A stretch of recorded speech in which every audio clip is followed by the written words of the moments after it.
लेकिन आप एक मुझे बात बताओ, सलीम भाई ने कब अपनी पहचान को छुपाया है? वो केस दिल्ली का है, वो लोनी में रह रहे हैं, तो लोनी और दिल्ली में अंतर कितना है? और सलीम भाई इतने ज्यादा कंट्रोवर्शियल थे, तो ये मुझे मतलब मामला जम नहीं रहा कि मामला है क्या। कोई ना कोई इस मामले में झोल तो है ही। और आज जो सरकार भारत में है वो पूरी तरह से मौलानाओं के सामने नतमस्तक है, पूरी तरह से मौलानाओं के सामने नतमस्तक है। तो मौलानाओं का सबसे पहला ये होता है कि भाई एक्स मुस्लिमों को खत्म करवाओ। तो कोई भी षड्यंत्र हो सकता है, कुछ भी हो सकता है। देखिए समय लगेगा, सब सच्चाई सामने आएंगे। अभी तुम पागल के बच्चे हो। जो आदमी 24 घंटे मीडिया को अवेलेबल है वो छुप के कैसे रह सकता है? सलीम भाई का गिरफ्तार होना और ये कहना, गिरफ्तार होना एक अलग बात है। गिरफ्तारी से मैं कभी नहीं डरता, किसी की भी गिरफ्तारी से नहीं डरता। लेकिन मुझे लगता है कि ये सलीम भाई की हत्या का षड्यंत्र है।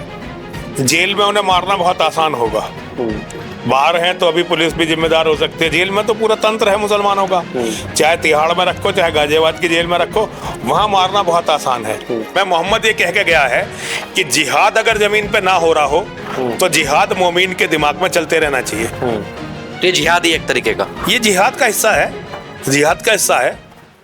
नमस्ते, मेरा नाम है शुभम और आपने देखना शुरू कर दिया है AI न्यूज़ 1। अगर आप सुबह से मोबाइल चला रहे होंगे तो आपके सामने सोशल मीडिया पर एक खबर आई होगी जिसको सुनकर आप भी चौंक गए होंगे। खबर ये है, सलीम वास्तिक नाम का जो युवक था जो एक्स मुस्लिम मूवमेंट को चला रहा था, वो दिल्ली क्राइम ब्रांच ने उसको गिरफ्तार कर लिया है। गिरफ्तार करने का कारण जो बताया गया वो ये कारण है, 1995 में एक मामला हुआ था जिसमें सलीम वास्तिक को उम्र कैद की सजा सुनाई गई थी। 2000 में पैरोल पर बाहर आते हैं और तब से वो नाम बदलकर, अपनी पहचान बदलकर लोनी में छुपे हुए, तो वहां से पुलिस ने उनको उठा लिया। इस मुद्दे पर बातचीत करने के लिए मेरी मौजूदगी गाजियाबाद में है और हमारे साथ यतीन नरसिंह गुरुजी से बातचीत करते हैं। क्या है पूरा मामला, क्या पुलिस किसी षड्यंत्र के तहत गिरफ्तार कर रही है? महाराज जी, मुझे आप एक बात बताइए, सलीम वास्तिक को तो आप बिल्कुल नजदीकी से जानते हैं, बहुत अच्छे से जानता हूं। आपको लगता है कोई ऐसा मामला हो सकता है? देखिए, हो तो कुछ भी सकता है, मतलब किसी बात की संभावनाओं से इनकार नहीं किया जा सकता, हो कुछ भी सकता है। लेकिन आप एक मुझे बात बताओ, सलीम भाई ने कब अपनी पहचान को छुपाया है? वो केस दिल्ली का है, वो लोनी में रह रहे हैं, तो लोनी और दिल्ली में अंतर कितना है? कुछ भी नहीं, कुछ भी नहीं, कोई भी अंतर नहीं है। अगर इस तरह का कोई अपराधी होता है तो वो दूर रहता है जाके, और वो अपनी पहचान को छिपा। वो आदमी 3 साल से, तो सलीम भाई को मैं जानता हूँ, 3 साल से वो खुलकर, एकदम खुलकर इस्लाम के विरोध में हर जगह 2 सम्मेलन तो उन्होंने यही किए हमारे मंदिर में। हमारे मंदिर में जहाँ एक एक चीज मॉनिटरिंग होती है, यहाँ पुलिस के 2, एक IB का और एक लोकल पुलिस का, LIU का 2 3 स्टार इंस्पेक्टर यहाँ 24 घंटे ड्यूटी है उनकी। वैसे भी यहाँ इतनी बड़ी फोर्स रहती है। और सलीम भाई इतने ज़्यादा कंट्रोवर्शियल थे, तो ये मुझे मतलब मामला जम नहीं रहा कि मामला है क्या। कोई ना कोई इस मामले में झोल तो है ही। अब देखिए, एक्स मुस्लिम मूवमेंट जो है पूरी दुनिया के इस्लाम के गले की हड्डी बन गई है। भारत की, केवल भारत की नहीं, एक्स मुस्लिम मूवमेंट पूरी दुनिया में है इस समय। और ये मूवमेंट पूरी तरह से पूरी दुनिया के मुसलमानों के गले की हड्डी बन गई है। वो ना इसे निगल पा रहे हैं, ना इसे उगल पा रहे हैं। भारत में 2 करोड़ मुसलमान एक्स मुस्लिम हैं। और आज जो सरकार भारत में है वो पूरी तरह से मौलानाओं के सामने नतमस्तक है, पूरी तरह से मौलानाओं के सामने नतमस्तक है। तो मौलानाओं का सबसे पहला ये होता है कि भाई एक्स मुस्लिमों को खत्म करवाओ।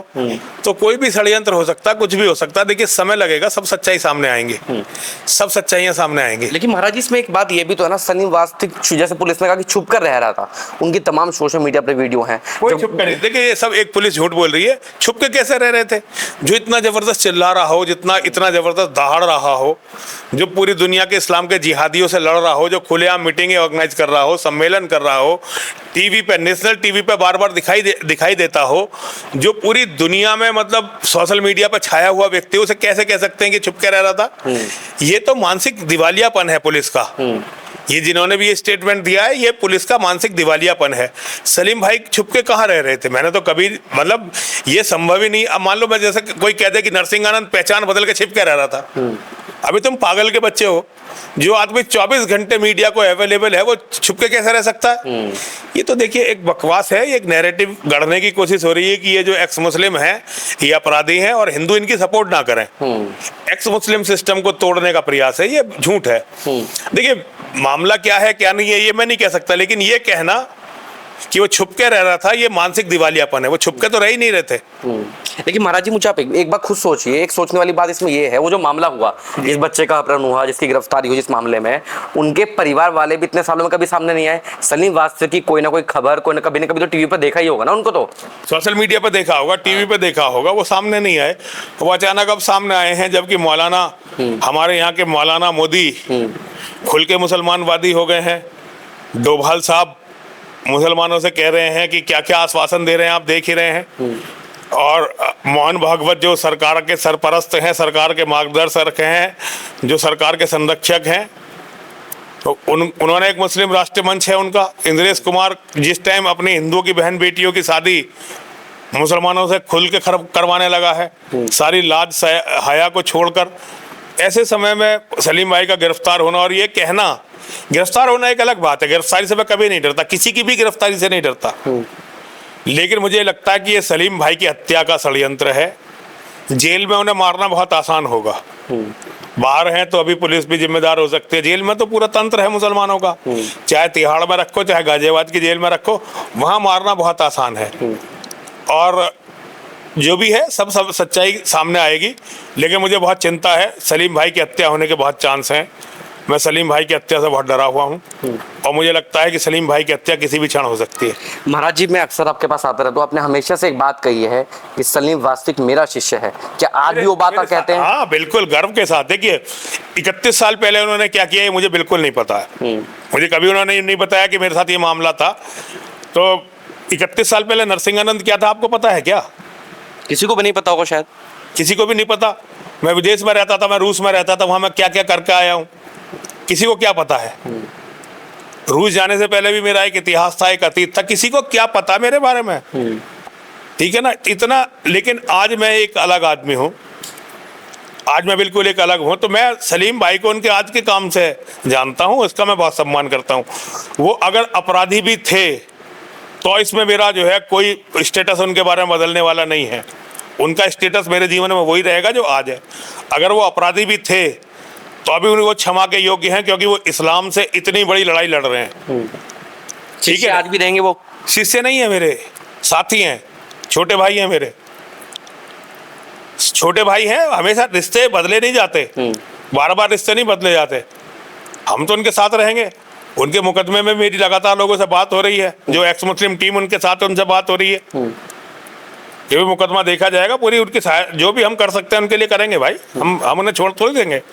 महाराज जी, अचानक से क्या बम फूटा, एक और एक्स मुस्लिम पकड़े गए हैं, उनको बांग्लादेशी बता रही हैं, फंसाया गया। वो फ्रेम बांग्लादेशी हो सकते हैं, इसमें कोई बात नहीं, लेकिन सबसे बड़ी बात यह है कि वो इस्लाम विरोधी हैं सबसे बड़े। उन्हें तो सत्य साधु की आप बात कर रहे हैं, वो तो झूठा केस, बिल्कुल झूठा केस है, फर्जी केस है। उन्हें बिना मतलब फंसाया गया है, बिना मतलब फंसाया गया है, वो फर्जी केस है। उनका अब चाहे मतलब कुछ भी, मैं बिल्कुल नहीं मान सकता, वो झूठा केस है। लेकिन फंसाया तो किसी न किसी के कहने पर होगा ना। मौलाना के कहने पर वो लाखों करोड़ों रुपए दे रहे हैं सब पुलिस वालों को।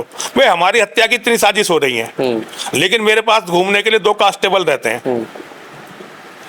मेरे साथी हैं डॉक्टर उदिता त्यागी जी, अनिल यादव जी, उनकी हत्या के इतने प्रयास हो रहे हैं, पुलिस उन्हें झूठा रोज फ्रेम करती है। तो ये ऐसे थोड़ी हो रहा है, ये सब जो है मुसलमानों का पैसा खेल रहा भाई। एक आखिरी सवाल महाराज जी मेरा आपसे ये है, आपको लगता है कहीं ना कहीं एक्स मुस्लिम मूवमेंट को खत्म करने के बिल्कुल पूरी जड़ से खत्म करने की, एक्स मुस्लिम मूवमेंट और उसके बाद सनातन धर्म, उसके बाद संपूर्ण मानवता, इन्हें खत्म करने के पूरे प्रयास हो रहे हैं। और मुसलमानों ने पूरी ताकत लगा रखी है। मुसलमान अच्छी तरह से जानते हैं कि बहुत जल्दी वो यूरोप से भगा दिए जाएंगे। यूरोप मुसलमानों से साफ होगा, अमेरिका मुसलमानों से साफ होगा, अफगानिस्तान पाकिस्तान में, अरब कंट्रीज में उनकी बहुत बुरी हालत होने वाली है। अब उनके पास सारी उम्मीदें भारत से हैं। भारत को कब्जा करने के लिए उन्होंने पूरा अपना पूरे साधन झोंक रखे हैं, हर तरह की ताकत भारत को कब्जा करने के लिए झोंक रखी है। इसीलिए भारत का एक एक नेता, एक एक बड़ा हमारा सन्यासी, एक एक बड़ा हमारा संगठन करता, वो सब उन्होंने खरीद रखे हैं या उन्होंने डरा रखे हैं। तो एक्स मुस्लिम मूवमेंट को कुचलने की, पहले एक्स मुस्लिम मूवमेंट, फिर सनातन धर्म, भारत राष्ट्र और उसके बाद संपूर्ण मानवता, इसकी तैयारी मुसलमानों की तरफ से पूरी है। इसमें कुछ चुनावी एंगल भी हो सकता है आपके अनुसार? नहीं, चुनाव का ऐसा कोई लेना देना नहीं है। ये तो उनका सतत चलने वाला काम है। मोहम्मद ये कह के गया है कि जिहाद अगर जमीन पे ना हो रहा हो तो जिहाद मोमिन के दिमाग में चलते रहना चाहिए। तो ये जिहाद ही एक तरीके का। ये जिहाद का हिस्सा है, जिहाद का हिस्सा है।